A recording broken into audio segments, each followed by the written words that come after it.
Now let's talk about electrophilic addition via a three-membered ring.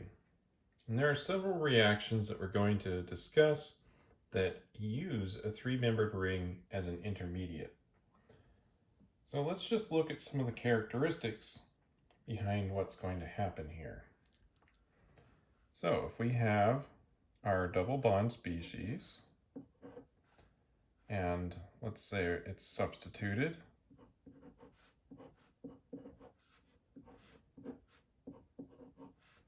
and there's different substitutions around, like this. And then we have an electrophile attach. But this electrophile contains some electrons. What can happen is we have the double bond attack, and then the electrons that are already associated with the electrophile then coordinate with the other carbon.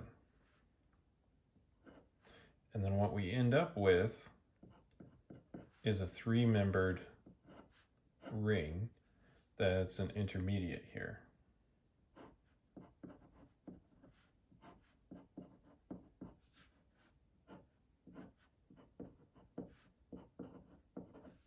Just like this. Now, the advantages here are that the octets are always maintained during this process, and there's no carbocation generated, which means there'll be less rearrangements happening. You'll also notice that we take something that's not chiral and turn it into something that could have chirality, right? Now that we have the tetrahedral geometry here.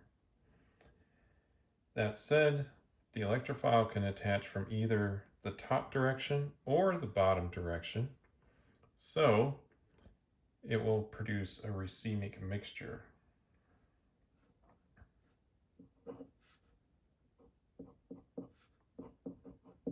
So I'm going to just draw that right here quickly, hopefully.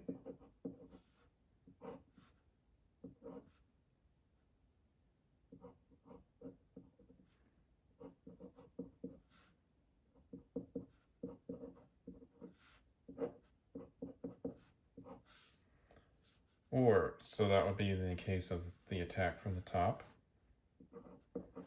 Or we could have the attack coming from the other direction.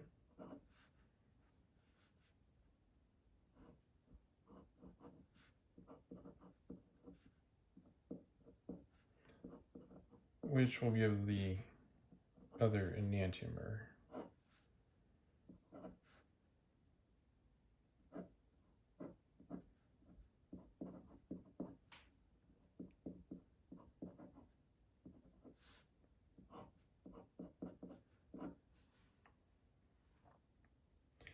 Now, this will be a racemic mixture unless there's chirality somewhere else, either chirality in the electrophile or other chirality in this molecule here, the starting molecule. Then it could influence the approach of the electrophile. But in the absence of that, we should get a racemic mixture. There's another kind of selectivity that we should discuss. What happens if we have a trans double bond here? So have the double bond attack, that comes in. What we will get is we'll have these groups on opposite sides of this cyclopropane, the three-membered ring here. Just like this. So trans, as it starts on the opposite side, it will stay on the opposite side. And that's just because of this three-membered ring maintaining that. Now, if instead we do a cis substituted bond, we'll have the electrophile come in.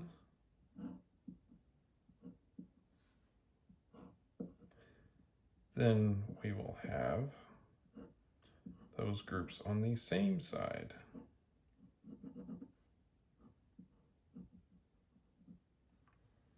Of the double bond. Now, and of course, we would have the partner to this if it was more complicated of a molecule, and we would actually have it in the enantiomer situation going on, other isomers. Same thing up here. We would have this one and then also the one where this one's coming out of the page and going in, if that actually mattered. And in this case, it does not, because this is a sufficiently symmetrical molecule. Anyway, this is just a little bit about electrophilic addition that involves a three-membered ring and the selectivity and the stereochemistry that you'll see out of that process.